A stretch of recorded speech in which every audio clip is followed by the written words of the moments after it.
playing hooky. It's okay. Screwing around. There's that famous book. All right, here we go. You're listening to the Podcast Detroit Network. Visit www. Hang on. All right. You're listening to the Podcast Detroit Network. Visit www.podcastdetroit.com for more information. 1935, the Lions win the NFL championship. The Detroit Tigers take the World Series. The Red Wings bring home Lord Stanley's Cup. Joe Louis begins his rise to world domination. This transforms the Motor City into Detroit, City of Champions. Detroit, City of Champions, the podcast. I'm Jamie Flanagan. Charles Avison. And Charles wrote a trilogy of books and just some amazing stuff. And it was just astounded. We met and just a wonderful storyteller. And as a storyteller, he was out collecting the story. And he ran into Tom Eurich. Amazing storytellers. Tom's our buddy, yeah. And one of those people, Tom Eurich. So we've been talking. Tom has done some amazing things, just incredible stuff, and has met. He had the honor of meeting some of the original champions from 1935. Yeah, he was part of the 50th anniversary, the Lions' 50th anniversary celebration for their first championship. And he's got. Like we started off, Jamie, bringing Tom on for a couple shows. And Tom's like becoming a regular around these parts. I'm telling you. Like when we do the header for the show, it's like, part 2 with Tom Eurich. And now we're like, I don't even know, like part 4 or 5 with Tom. We love him, man. We love Tom. Well, it's an honor to what you fellows have done to make this go on forever for the families, for the history. We're excited that we get to help record this and save it. And Charles has it documented just extraordinarily well. In the trilogy of books, Detroit City of Champions. But we thought it would be fun to unpack it and dive into it and talk about it a little bit and try.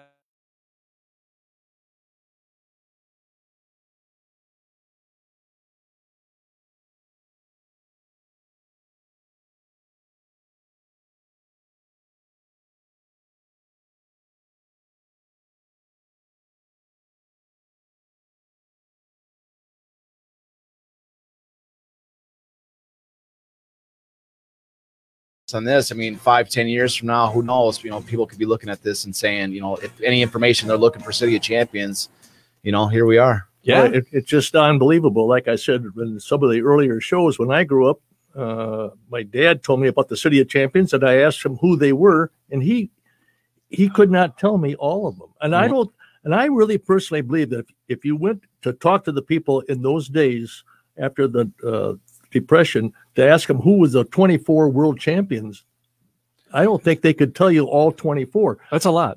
Well, I'm saying 33, Tom, because Abby, Abby Kushner gave you the list of the 24, and I've found even more since then. You know what I mean? That's how deep it goes. I'm saying I actually have it in my third book. Literally, I have them numbered 1 through 33.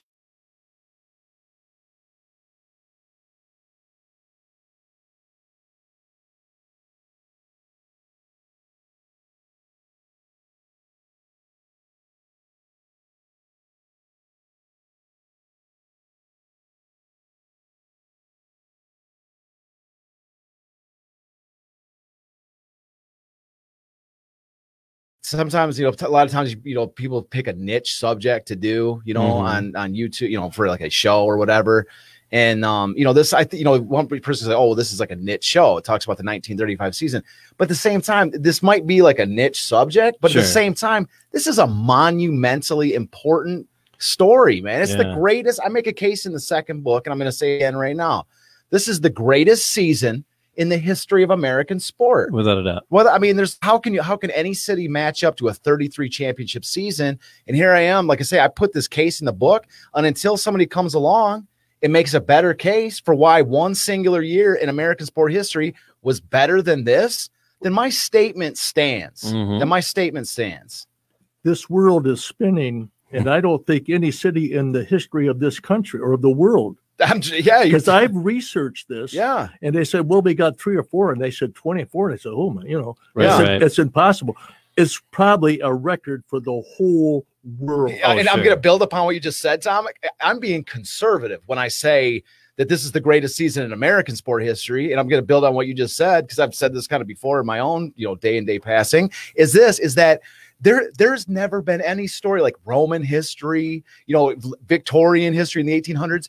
Like there's been Olympic games that go all the way back till us or whatever. Yeah. That's what I'm saying. Like there's I just love history. I live and breathe classical history. When I go home tonight, I'm listening to a Roman history podcast. That's what I do, right? Yeah. I mean, that's my thought I do. But what I'm saying is in my studies thus far, I've never seen a greater, American sports, American city that can touch this.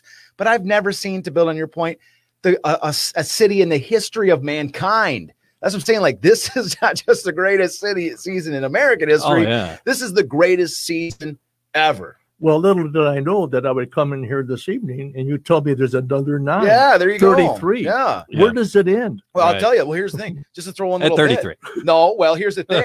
Is if my feet were to the fire, I could drudge up another couple. Right. Because there's a joke kind of article in the book, which I'm not going to dig through at this moment, but anyways, when they started listing off all these championships, like for this, because they had we're going to get to it, a celebration dinner called Champions Day for this, and they're in that one of the writers, I think it was Bob Murphy, was saying when we announced this party and we started sending out the invitations to all like the tennis champions, the bowling championships, their champions, they started sending all the invitations.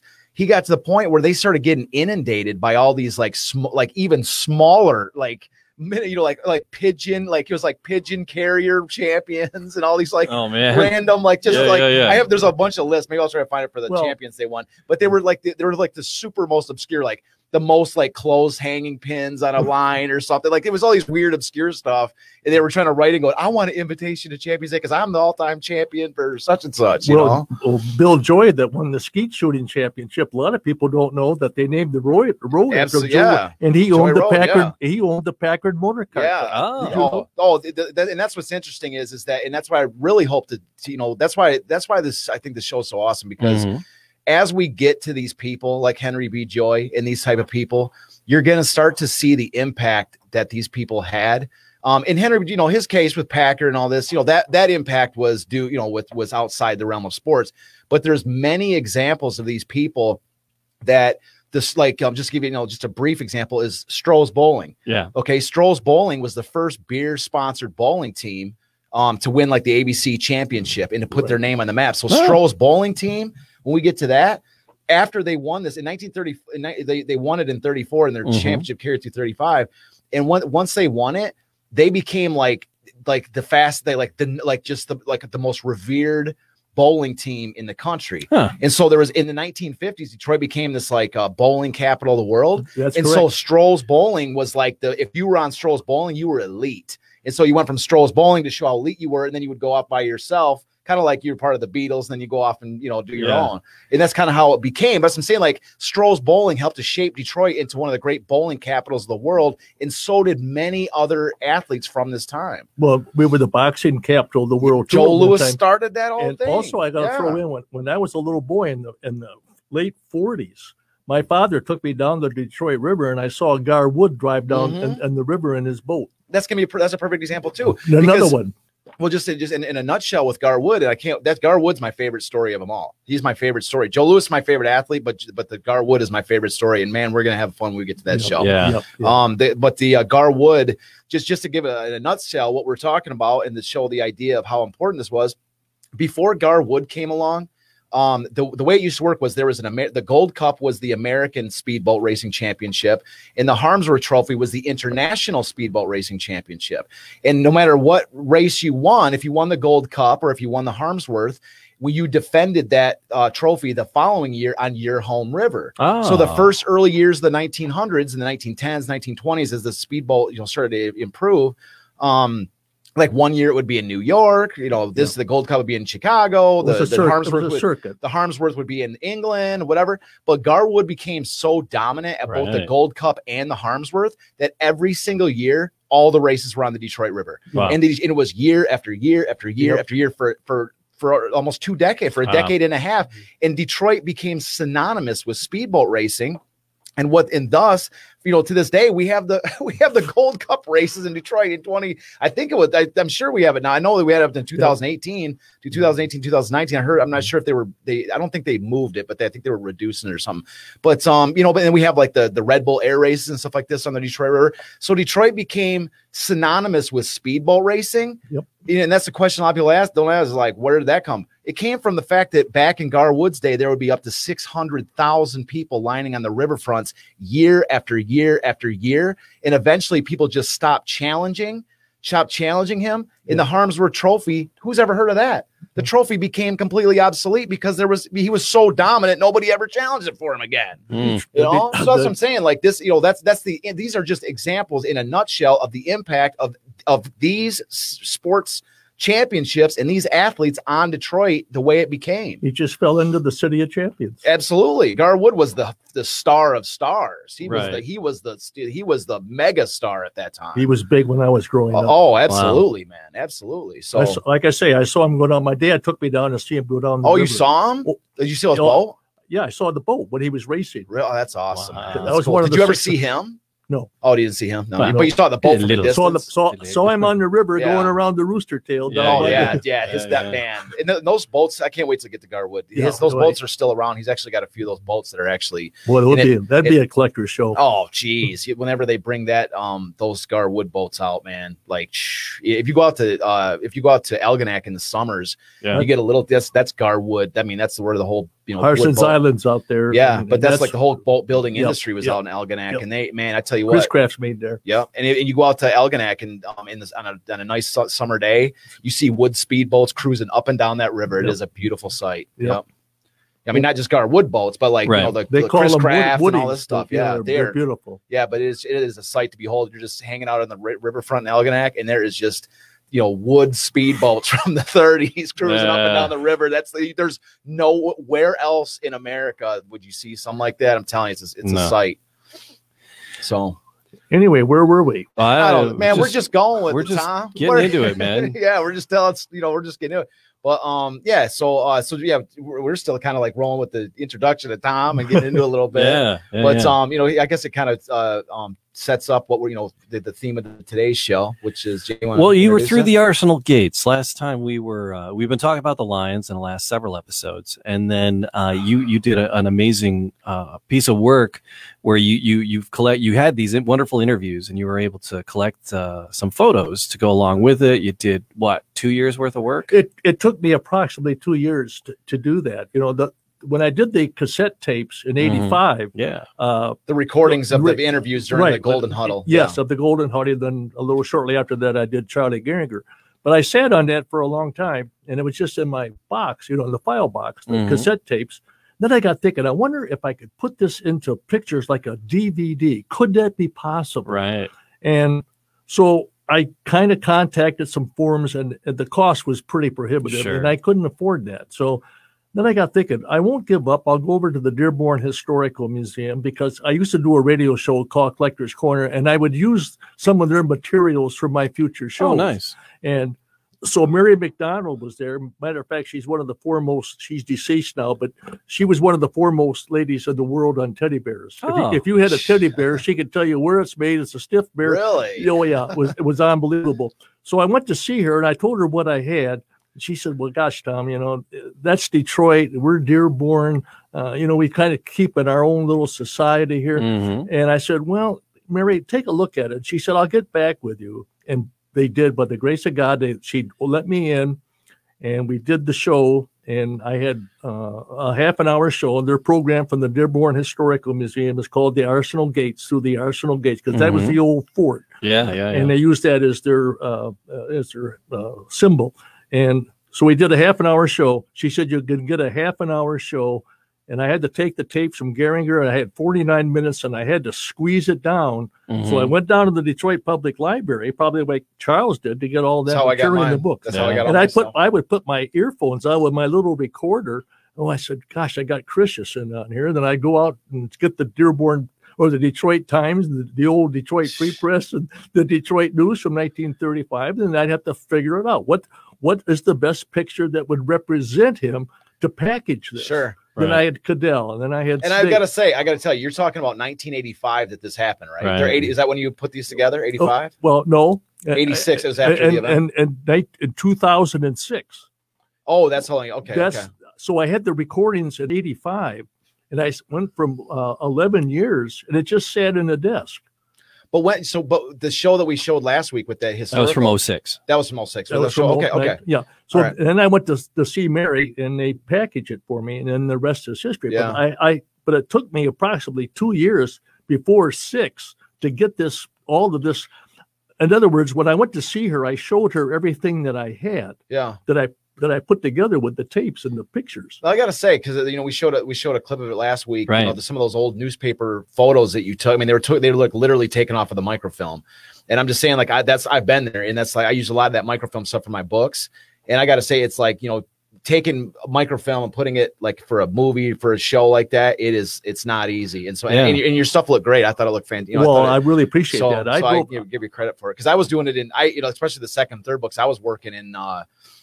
Mine was more like 2011, 2012. Yeah. And I was in there, technology had somewhat improved. So I was able to turn it digital. And then once we turn it digital, I can clean it up and do all kinds of stuff. So, well, as I remember when I stuff. did this, they brought the actual newspaper out. Wow. And I drove that poor librarian crazy. I think it was the so best did I day. for my books, man. So did I. I thought it was the best day Yeah. to go back to Dearborn from Detroit. Oh, here comes that guy. I got to the point we for the microfilm I used to do, I would go every single day, and I would I'd probably spend 10, 20 bucks, because you have to plunk in a quarter every time you want to do a scan off the photo.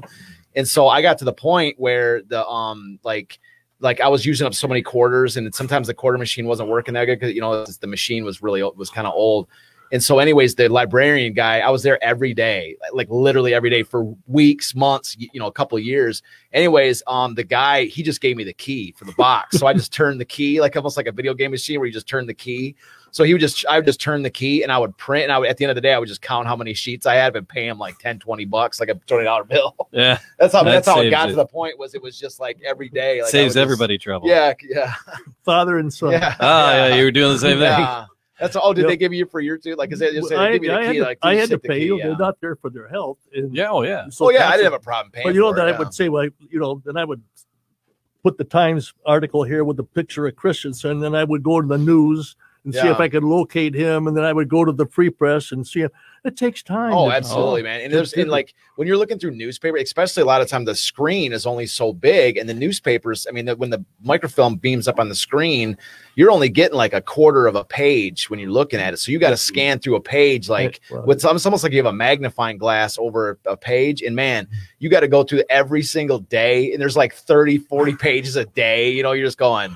And then for numerous newspapers, so I get it. I've been there, man. It's like, but when you're engaged with the subject, it's awesome, because you see. But I think the hardest thing about the research part like that is you get so distracted. Mm-hmm. Like at one point, I think there was this one article that I just shoved the top of my head. They're like Michigan gold, Michigan gold. They're like the hidden sands. They're like the hidden beach in Michigan where there's gold. And I'm sitting there going, this is from 1935. Maybe there's still gold there. I'm like, I'm just gonna print this one too. Like has nothing to do with down the rabbit hole. Yeah, Clickbait. it's almost like the YouTube where you go around a rabbit hole, but I'm going, maybe there's still gold there. Yeah. Maybe nobody's seen this in like 80 years. Maybe I've got a secret gold beach in Michigan. You know what I mean? And it's like, you know what I mean? So it's like that. There's so many distracting stories. You're going, oh, yeah, that's cool. I'm going to click on that. Well, are we back? 50 cents, Are we playing football now, or what are we? Yeah. What's that for the? Go ahead. For the video, you mean? Yeah. Oh, well, I think this show, we want to finish up with that with your Arsenal Gates video, because last week we teed up the section you had there with the couple Lions interviews. Yes. And then this week we want to. I mean, we're actually kind of veering off a little bit, and we're gonna talk about Charlie Gehringer, because Tom did the interview with Charlie Gehringer was 1985, right? 86. Okay, 86. And if I'm not mistaken, I'm probably going to get heat on the comment section, but I think it was 85 that his number was retired by the Tigers. I think it was 85. Him and Greenberg, I know, got retired their jerseys. Oh, Jamie's going to hit us with that knowledge right now. Gehringer and Hank Green, Charlie Gehringer and Hank Greenberg, I believe their jersey numbers were retired on the same day at the same ceremony. They were called the G. That was 85. The G-men. They were called the G-men with Goslin, exactly, with right, Goslin, sure, and Greenberg and Gehringer. Yep. They. So I think it was 1985 when the two of them had their numbers retired on the same day. In 1983. Yeah. Okay. Thanks, James. Jamie corrects. It was in the 80s. Yeah, I thought it was 85, but 83 hits. That's number 2 right. retired by the Tigers in 1983. I'd rather have you call me out. I'd rather have you call me out on that, Jamie, than some angry, commenters on YouTube going, for the rest of time they're going, he got that year wrong. Or Charlie Gehringer told me how he got to the Tigers, and his story was beyond. Well, hit us with it. Beyond. I know the story, but go ahead and hit us with it. Well, the Tiger brass and all of the personnel of the big shots of the Tigers would go out to his farm in Fowlerville, and they would pheasant hunt. And every time, this is a great story. Every time that they would come out, Mr. Gehringer would say, "My son is a heck of a hitter, and he can really be a great fielder." Yeah. And the Tigers, that's exactly what they said. Let's go shoot some grouse. Come on. So finally, after about 3 or 4 years, because he was just a little guy at that time, the Tigers finally said, "Okay, hey, bring the kid down. The Tigers are on the road, and bring the kid down." So Gehringer told me that Grand River at that time was a mud road from Fowlerville. Yeah. And they were going down on a Saturday. And some of the children come up to him and said, "Gee, that's where Ty Cobb played. I'd like to go with you. Could you take us to Detroit?" So Gehringer, and the car didn't start, and they had to have a tractor to put the wagon up. And he had all these kids in the wagon. And they were all excited. Gehringer said he took his own glove and his own bat to at that time it was Navin Field. And then all of a sudden he's excited with the kids because some of them had never been to Detroit, period. That was a big venture back in the 20s. Yeah. And so they got down there, and Gehringer told me, he said, "I'll never forget this." He said the tractor came down Grand River and they got over towards Michigan Avenue, and he said, "Charlie, that's where Ty Cobb plays, Navin Field." And Charlie said, "Tom, I was so nervous. My God, that's where the great ball player plays." So they pulled up the tractor in front of Navin Field, and they went inside. And the people said, "We got a brand new glove for you and a new bat. When we want you to dress up in a uniform." And Charlie said, "I got my own bat and my own glove." And they said they worked him with a major league pitcher at that time. He was like a minor league major pitcher, because that day the Tigers were on the road at that time. So they had the best pitchers, and he said he threw to me, and I went out and I fielded and did everything. And finally, the one guy comes up and he said, "Well, you've been doing this for 3 hours," and he said, "Here's what we want you to do. We want you to run to first base, second base, third base. Don't go to home plate. Go to the dugout. There's a man there that wants to see you." Okay. And Gehringer did. It was Navin. Oh. He said, "You're immediately signed. You're going to Toronto." Oh, that's awesome. Just like that. He was signed. They saw enough. They saw enough. Yeah. That's fantastic. That was a story that he told me, and must have been a very joyful ride back home in that tractor. Yeah. And those children, the kids were. Well, there's some component of the story where Cobb saw him too, because I've read another version of the story, like the background part I have not heard. Like, I mean, you've told me before, and I didn't even use that part of my book. But the section that I had heard was that Cobb had saw him play at some point too. Cobb said, like, literally demanded, like, this kid's gonna play with this. He's going to the he's signed him. Like, Cobb saw how talented he was. Well, there's a signed him. Well, Charles, there's a possibility that when the Tiger brass went up to use Charlie Gehringer's family farm, deep up there, and I've been up there, Fowlerville, many times. Mm-hmm. His farm was way out there. And maybe Cobb was a hunter too. No, supposedly it was at the ballpark that Cobb saw him. At a ballpark. At Navin. It was supposedly that Cobb at some point in that story, Cobb saw him play and basically demanded that Gehringer had been seen. That's a story Gehringer never told me. Yeah. I'm just saying there was some point where Cobb did see his talent, and Cobb was on board with the idea of signing him too. Could have been there that day. So anyways, that's what I'm saying. But the background, I could understand that. But there's another component too, which I heard. I think I refreshed my memory with my book or whatever, but that Bobby Veach was involved too as an outfielder for the Tigers. That somehow, like, I think he had something in. He may have been like a grouse hunter out there. Like, there was something that he had to do with Gehringer too, like in Fowlerville. Like somehow he had seen him play out there or something, right.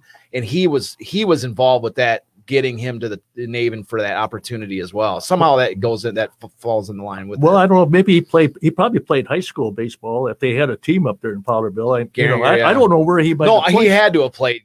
He didn't just come right off of the backyard throwing rocks against the wall and then go into Navin Field and start roping homers. He was playing ball out in Fowlerville.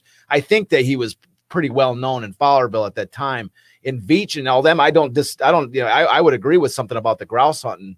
In that pheasant hunting, that was probably one of the greats. Yeah, but what I'm saying though is that I think that some tie-in with Veach and Cobb or whatever would complete the entire story. Like there's elements that I can definitely see, but I've actually seen an interview, another side of it, like I say with Gehringer himself, where he actually said Cobb saw how good I was and was like, sign this kid, so. But I'm just saying, like, I'm not just proving like what you're saying. I'm just saying, like, there's. I think you've added some new, like, kind of insight with the tractor story and with the idea that they came out. I love that tractor story. Yeah, that's cool. That's what Gehringer. And I can totally see the fact that the roads were muddy. Muddy. They weren't paved back then. Well, exactly. Yeah, I mean, and it was a tractor, and here it comes to Detroit. And Gehringer said they kind of come out of the Navin Field. They kind of scratched their head. What's coming here? Yeah, got a tractor and a wagon behind it, and a trailer, a bunch of kids in there. Yeah. Who is this guy? Yeah. Well, Gehringer said he was the greatest, or Cobb said he was the second greatest second baseman. Eddie Collins was Cobb's first favorite. Honus Wagner's a shortstop. Hornsby of the St. Louis Cardinals. I read that same thing about Gehringer. Somebody said that Eddie Collins was their favorite. Maybe it wasn't Cobb, but somebody said that Eddie Collins. They thought Eddie Collins was better than Gehringer, but I like Gehringer's. Well, Hornsby, you got to remember, Hornsby won the back-to-back. He was elite. There's no doubt. Yeah, he was the second baseman too. Oh yeah, I understand it. Yeah, but it's no, but just a little bit of a background with Gehringer, just a thing. Like I don't even have notes in front of me or whatever. But Charlie Gehringer, like just to like kind of tee up, because what we're about to bring out for this here is Tom's interview. It's a little short segment off of the Through the Arsenal Gates segment with Charlie Gehringer. We're at some point in a few episodes, we're actually going to play the more clips, more clips. But this is like really Tom's favorite section from the Arsenal Gates. But just to kind of tee up Gehringer, so like I say, I don't have the facts, I don't have all the nitty gritty. In 1937 he did this, and 33. But what I'm saying is like Charlie Gehringer was one of the greatest baseball players, not just second baseman, but baseball players in the history of the game. Like I don't even know where he ranks in the top 100, but he's definitely there somewhere. Well, you bet. I mean, he's in the top. I think that whatever list that you're going to find, especially for position hitters, he's in the top probably 30 or 40 at least. I mean, at the worst. And the people really loved him. Henry Ford loved him because he was a farm boy. And of course, Henry Ford grew up on a farm, and they were inseparable. And he's a Michigan native. He grew up in Fowlerville. His nickname was the Fowlerville Flash. That's right. Which at the same time was almost like kind of like calling a big guy tiny, because Charlie Gehringer was not flashy at all. He was the most quiet, very very quiet, rarely said anything. And in fact his one of the biggest nicknames he had was the Mechanical Man, because what I think it was I forgot who said it, but he comes to the season, he comes every year, he bats over 300, hits like 15, 20 homers, steals like 40 or 50 bases, and then he plays amazing defense, makes like one or two errors all year long. He's just mechanical every single year. He's one of the best players in baseball every single year at offense and defense. Yep. So Tom, you said that he and Henry Ford were friends. What do you know about that? Oh yeah, they were very close. He was his favorite baseball player. When the Depression came, Ford stayed in his in Dearborn at the mansion, Fairlane. But they claim that when he died, he had a lot of the history of the baseball and the 35. And a lot of people don't know this. He tried to buy the St. Louis Browns. Oh, okay. And he was going, are you familiar with Dearborn? He was going to build the stadium in the Ford Field area, right off of Michigan Avenue and Monroe. It goes down, and he had all the parking in the back, and the Browns were for sale. Oh, but do you know approximately what year that is? Because I haven't heard that before. Well, that's true. He wanted to buy. Was it like early 1900s? No, the Brown in the Depression. Oh, okay, I got you. Because Ford got so excited on the 35, the Tigers. I mean, it just and they, and the Ford family is sports oriented. Sure. And the Browns were for sale. He had the property. He had the Ford Field. He was going to build a stadium, but there was a rule that you couldn't build another baseball team within a 50-mile radius of Detroit. Yeah, right. So he was euchred out of that rule. Then he wanted to go out because he owned land in Ann Arbor to build the stadium for the Browns. And then they got thinking, that's a little bit too far out. So it passed. But Dearborn almost had a Ford Field with the St. Louis Browns because they were for sale.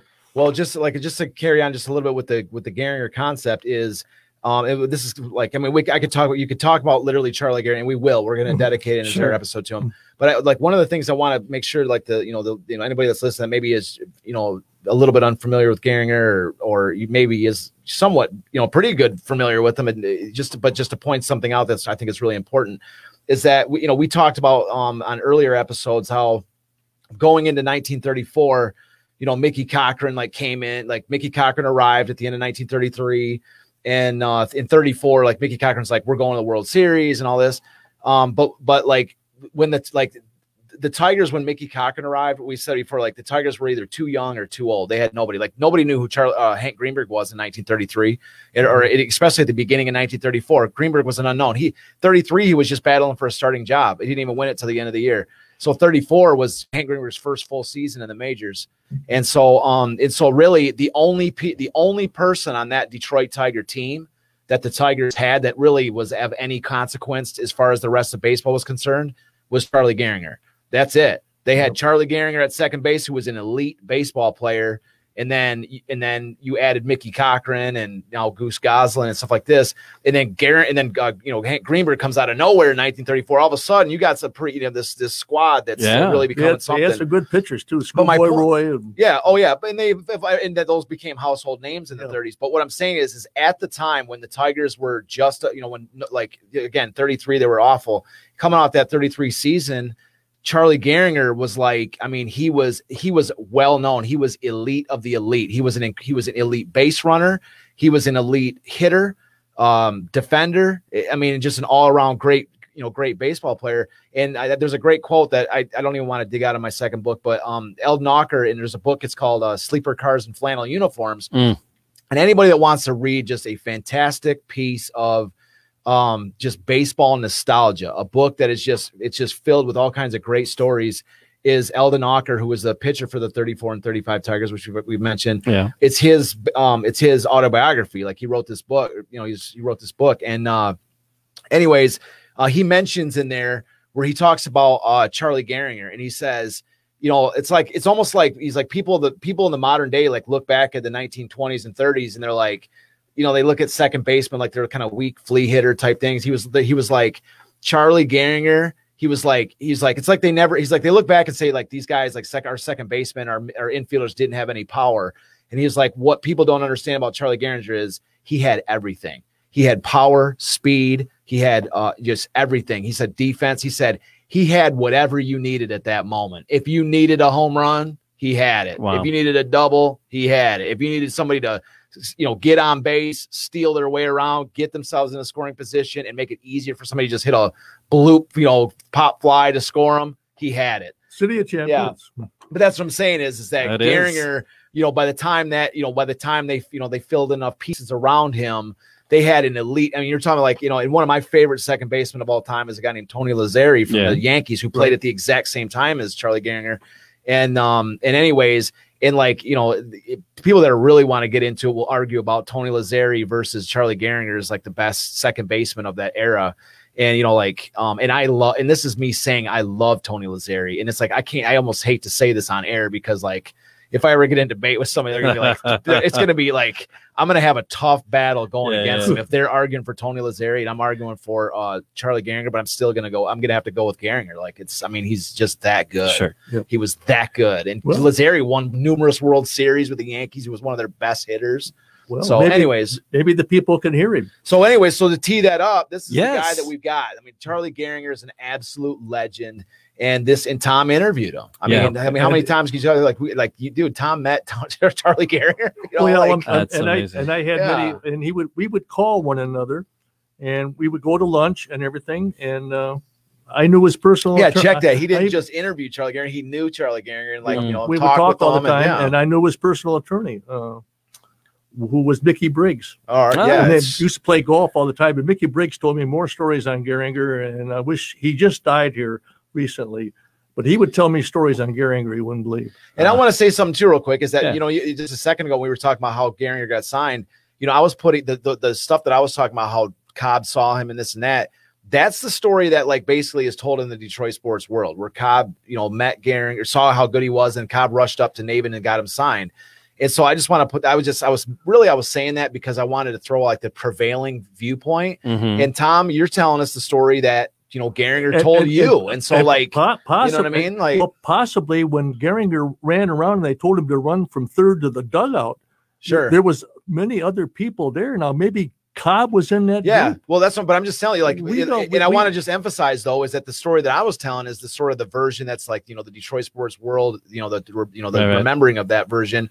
And so what you're getting from Tom is the story that firsthand that Gehringer told him, you know what I mean? Like, that's about as firsthand as you get. Saying. So, everybody's got, people can weigh it out for themselves and suss it out based on the stuff that they hear and see. But it's at the very least, it's like, it's kind of groundbreaking stuff to hear, from Charlie Gehringer through you. So a whole nother amazing audio we got lined up here. But if you're following us on Facebook or YouTube, or if you're listening to the audio podcast, it's worth a jump over, because the images that go along with this are the images that you took the time over those 2 years to dig up. Right. And so just keeping that in mind, we talked about that as we started.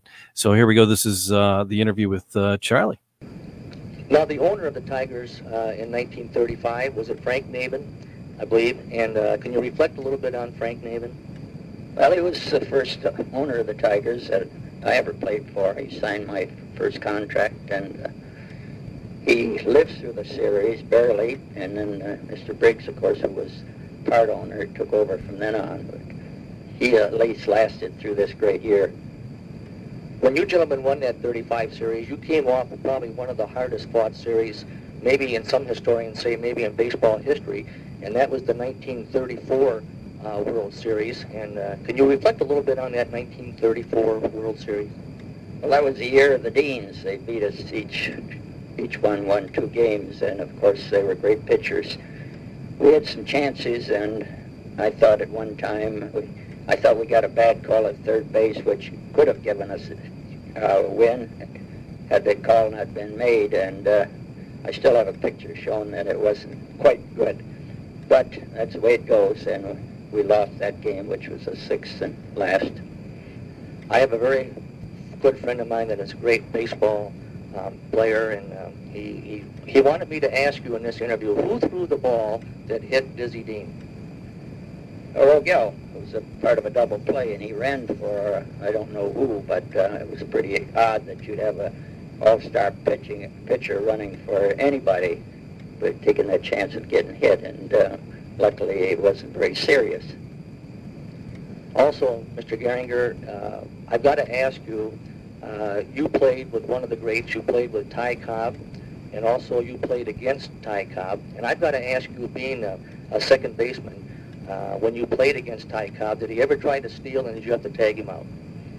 No, he was pretty well over the hill at that time. He was close to 40 years of age, and whereas he was hitting fairly good, he didn't field well, and they should have had the designated hitter, then he might have lasted longer. But I think he was all through stealing in those days. I don't remember him running against us. Okay, and I've also got to ask you, you also played against Babe Ruth, and can you give our reflections on Babe Ruth?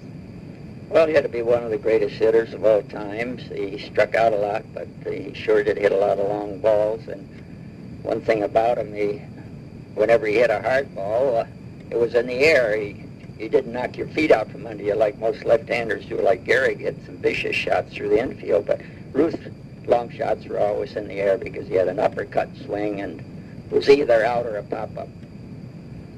I got to also ask you that I believe in your career you had, what, a 324 batting average, I think I checked out. 320, I think. Okay, 320. You were also elected to the Baseball Hall of Fame in 1949. And can you tell our listening audience just where were you when you got the word on that? And just, gosh, just tell us about it. Well, it was kind of a good year and a bad year. I went on my way to California to be married. So I asked the Hall of Fame people would they hold it back another year because I had made so many arrangements. And they said, well, we'll let you off the hook, but we'll have to continue with the celebrations, whether you're there or not. You just lost a great, Detroit just lost a great ball player, the recent passing of Mr. Greenberg. Can you reflect on him? Well, he was a tremendous teammate, a great guy to play with, and very productive, and he certainly did a lot to get us where we were. He loved the game, and he loved playing with the guys, and we had a great time with him. Now, you came to the Tigers, what, in 1924? 24, yes. And now, did you go right directly to the major leagues, or did the Tigers have minors in those days, and did you have to play in the minor leagues? Yes, I played 2 years with Canadian teams, one with a London team and one with Toronto, who were both affiliated with Detroit at the time. All right, so there you go. So that was the interview that you shared so cool, through the Arsenal Gates. That is so cool. Yes, I did that at his home.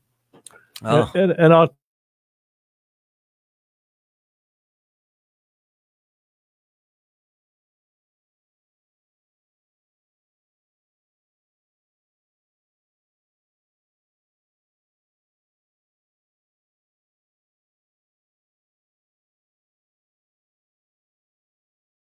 time, Charlie Gehringer was 82 years old, and he told me, and he was very proud. He said, Tom, I'm very sorry that I missed the interview at the house, but I shot my age again. 82, Nice. 82. Yeah. Wow. I just want to point out, though, real quick. I might add, that was at Oakland Hills at the Monster. Wow. 82, and he shot 82. But I'm not too far behind But him. I just want to point out something for not only this clip, but for but like when we play this entire video in a few weeks, we're gonna play we're not the entire thing. We're gonna pick out some other sections because the full video, the full interview is 22 minutes long. Right.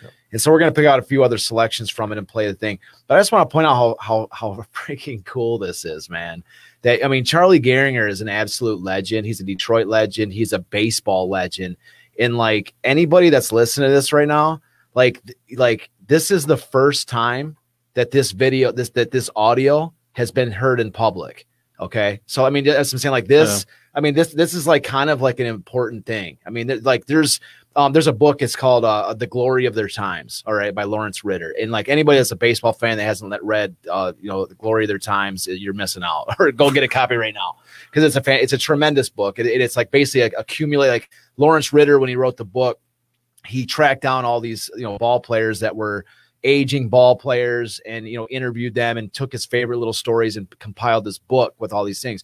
So like in Glory of Their Times is a legendary baseball book. And what I'm saying is that I mean this is like a Lawrence Ritter style interview with a player that talking about his little with his stories and that. And and not only do you like get to read about the interview with these players, but like literally you get to hear Charlie Gehringer's voice and talk about like his interaction with Ty Cobb, like playing against Ty Cobb. I mean, that's information that this is a feast for the ears of a baseball fan and anybody. It's like, we're going to be meta tagging this for sure because, just baseball fans in general. Yes. I mean, my God, to be able to say that we just did a show, introduced an audio with a guy talking about playing against Ty Cobb. You know what I mean? So, it's historic. Yeah, Tom, we're honored to have you here. That you captured these things and you're sharing them with us to share with everybody else, and we appreciate that. So one of the things we want to do is put the whole thing up in its entirety, uncut, and we'll use your images that you have in there, and then we'll add to the other parts because this was 8 minutes of 22. Sure. So we'll lay in your pictures over that part, and then we'll get the other pieces in there, and we'll put it up in its entirety.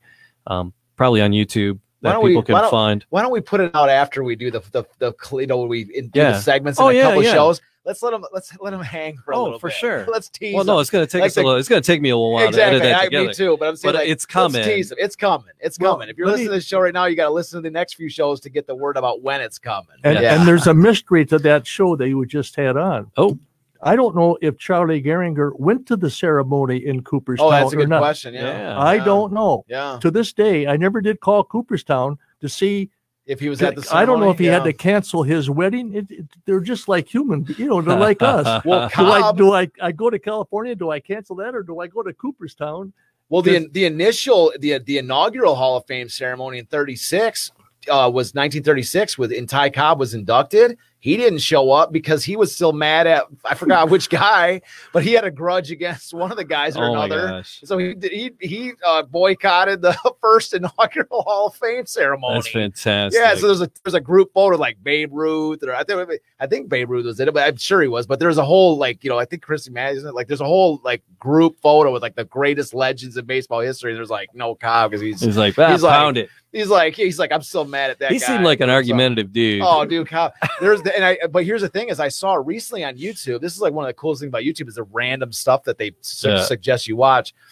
And I think it knows me pretty well because it recommended this Ty Cobb video, which was I forgot the name of it. It was a show. It was called it was the show where the contestants. It was a game show, and the contestants had a blindfold on. And it was like guess who I am or something like this. And it was a big show in the 50s, I think it was. And anyways, the What's My Line? What's my is it? I think it is What's My Line. Yeah, because the contestants had to guess who the person was. Yeah, and the guest would wear exactly. I love doing What's My Line. Yeah, so the What's My Line was Ty Cobb. Oh my God! Yeah, okay. And so that's what I was like. I've never even heard. I've never heard Cobb speak, nor have I really seen him speak. And so, like I say, the YouTube suggested to me, it was like, here's and then Ty Cobb sitting there. They all failed. They couldn't guess who he was. And so the end, and they finally go, it's Ty Cobb, and they go, oh my God, they were all so thrilled. They're like, oh my God, let me shake your hand. Well, man. I just recently got back from Boston, Georgia, where Ty Cobb was born and raised. Yeah. And, boy, you talk about a remote area. I imagine Ty Cobb and Charlie Gehringer both on farms, because that's where Cobb was raised, on a farm too. And where he played baseball in there, because I would search around Boston, Georgia, and talk to Wesley Fricks. I don't know where he must have played on cow pastures. Yeah. Well, but here's the thing is that's one of the things that made baseball. Okay. It was I read this book. It was about the folklore of baseball. You know what I mean? How the folklore, we look back and no matter what area you live in, you're always the people before us were bigger, stronger, better, tougher, loved our country more. You know what I mean? It's all, every generation says the same thing about the previous generation, but the further you get from that time, the more it becomes like a folklore. It becomes this super nostalgia, it's like a romanticize it. But one of the components of the folklore of the early 1900s, late 1800s, and all the way through really maybe the 40s and 50s was this idea that a local farm boy could grow to become an inspiration to millions. And then you got the story of the tractor rolling in there for his tryout on a tractor. Reinforces it with that folklore story, he rolled in on a tractor. The car wouldn't start. So, and they want to see him, so he can't let just think if he didn't go. No. Yeah. Oh yeah. They might have said, we'll forget it. Yeah. There would have never been. Chance. But the thing is, we say and here's the thing is there's the concept of the what ifs. What if Gehringer would have never ridden on a tractor to get to the thing? But the thing about it, Tom, is I don't subscribe to that logic. The logic I subscribe is destiny, right? Mm-hmm. The fate and destiny, something out there in that world. Charlie Gehringer was getting to that thing, whether it was by tractor, whether it was by dog sled, whether it was by walking his way there, he was going to be on the Tigers. And that 34, 35, that was destiny, man. And he can thank his father, because every time the Tiger brass came out to hunt on his field out there in Fowlerville, he kept saying, my kid can hit. My kid can run. My kid can There's some connection between somehow Bobby the Veach for the Tigers somehow connected with them somehow, because there's components of the story that I've read that Veach had a big deal getting Gehringer somehow saying like, you guys got to take a look at this guy. I think it was because he was like a pheasant hunter in that area. I think I read that somewhere where he was one of those guys that saw him. And Navin and all of them were hunters. Yeah. Like Bill Joy too. Yeah. You know, he would go out, they would hunt, and they would go and I went out to see where Gehringer lived. It's remote in Fowlerville. Yeah. What it must have been in the 20s was unbelievable. I've got a picture of his farmhouse in my second book. The house and it was loaded with pheasants and Yeah. the tigers. You know, that was a big thing in the day to, you know, put the feather in your hat and, and all of that. And every time he went out there, Mr. Gehringer said, "Boy, my kid he's a ball player." But there was somebody that out there that had a connect with the Tigers, and he was the one that was like, you guys gotta, you know, like whether it's by tractor or what, push, pull, or drag, you gotta get into Navy Field, take a look at them. Somebody that had a little bit of pull because but I'm saying like one of the cool things is that folklore component, which is like a farm boy, you know what I mean? That it's like that's like the ultimate baseball story, is that farm boy that's that's out in some country, you know, field can, you know, come to Detroit and become like the, you know, Charlie Gehringer. Well, so did Ty Cobb. He came from a farm. Oh, absolutely, yeah. Two farm boys. I'm saying like it fits into that folklore story, which is, you know, it's just. I mean, that's baseball. That's like one of the, you know, the components of baseball that continues to fascinate people. We have pages and pages and pages of stories to share. Man, it's not been an hour yet. It has. No, it hasn't. It has. It really, Tom, make sure what time is it, man? It is. It's time to. I still got another 15, 20 minutes in, Jamie. No. Come on, man. We got it. Well, we're gonna save it for the next show, Shecky. Right. Damn. Well, we got more to come. There's more excerpts from these tapes. I mean, you had to edit it way down for that half hour through the Arsenal Gate. That's right. And you talked a lot about the history and other things on that show as well. We'll possibly archive that for you as well. So we got that saved digitally as well. That's a big thing because when I I brought them to you, Jamie, I brought them in as a cassette tape. The cassette tape, I didn't even I had an old cassette player from years ago that I had like be able to put this thing on there. So now we have it digital, and now it's like a format that we can actually put on our show and put it out there and get it out there so we can preserve it for our posterity. I'm just honored that you're putting this together, and I said it many times. And what you're doing to preserve this. What we're doing, Tom, you're part of it too, man. You're once you get past like 2 or 3 episodes where you're on here like every day, man, you're gonna get joining our party, dude. Yeah. So I'm not a champion, but I feel that, you know, I was so honored that when I was at the reunion at the city of the Golden Huddle, they made me an honorary Portsmouth player. That's awesome. And they said, you're also part of the 1935. And Charles, you got me in the book. So I did a whole story on Tom. Yeah, and in the book of the people that I loved, and I heard the stories. I spelled your name wrong, but God, I know. I do it. But here's the thing. But I just want to say this. Is that I may have spelled Tom's name wrong in the book, right? And I fully admit that I did. Oh my God. But I also came out with a magazine a couple years, like basically a year after the third book. I did like a sort of a short-lived magazine called Detroit Sports Consumer. And here's the thing: I spelled my own name wrong. Okay, so let me just say, so Tom, father, yeah. There it is. So I just want to say this: like it was, you know, I spelled it, but here's the thing: I don't want to blame myself entirely because the typesetter that when we put this magazine together. He actually would reset, put it in the magazine together. Like he did the graphic design, and he spelled my name wrong. But here's the thing: I'm the editor. I'm the one that when I push the print button on the magazine, I'm responsible for the content that goes out. And so I didn't catch how often do you look to make sure your own name is spelled right. I didn't do that. That was like the one. I do a high school yearbook. Don't tell me about names wrong. Yeah, but I'm saying like it's the last thing you check that is wrong. Like it's like so like you go my own name is spelled wrong. Close enough. You got it pretty well. You get the idea. But I'm so honored to be in that book with all of these great champions, and I feel like I'm part of them because when these guys would call and I had contact. After the 1935 of the Lions till they died. Yeah. Well, I'll say this, and I'll people can kind of end it with this. I think is this idea, and I've said this before. I've said it in the shows before.